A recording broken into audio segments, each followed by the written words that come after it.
Alright, these are a group of 32 Amazons, Quaker parakeets, conures, and the one macaw that we just hatched.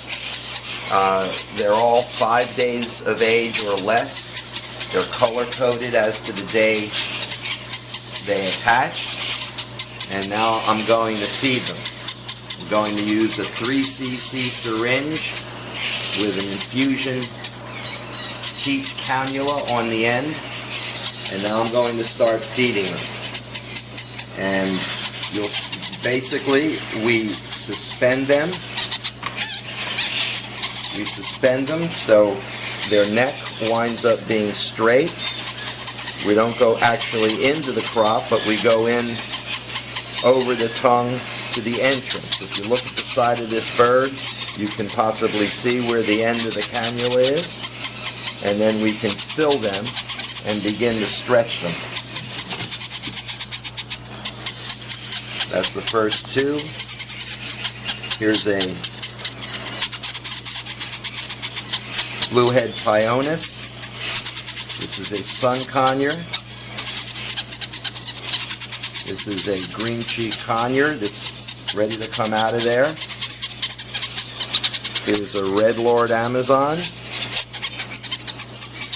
Another red lord, and a third red lord. Here's some Quaker parakeets.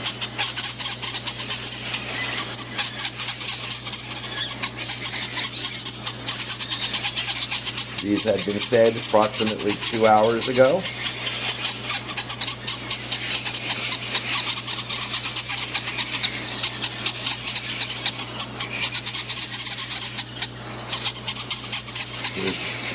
Another group of Quakers. With conures, we'll keep approximately 4 in each of these baskets.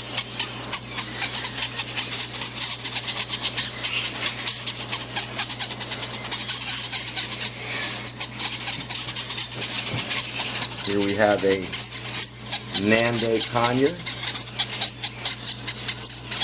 green cheek conure, and another little green cheek conure. Little air in his crop. We can take that right out and then fill it with some food.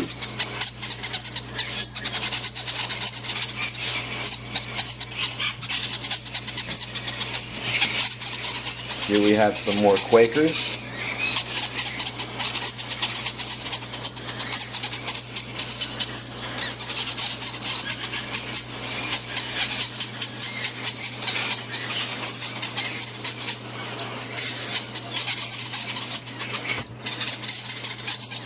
We go to another Nande conure.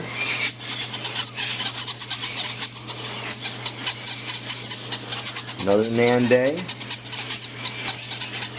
This is a white-bellied cake, and again, he's suspended. That allows his neck to go straight, and that's one of the secrets, actually, to feeding white-bellied cakes without incident. You lift them up by their heads, you suspend them, and that makes everything line up and eliminates any bad things from happening from their desire to ball up. Here's a sun conure. Here's a little Hans macaw. And now here is the macaw that we just hatched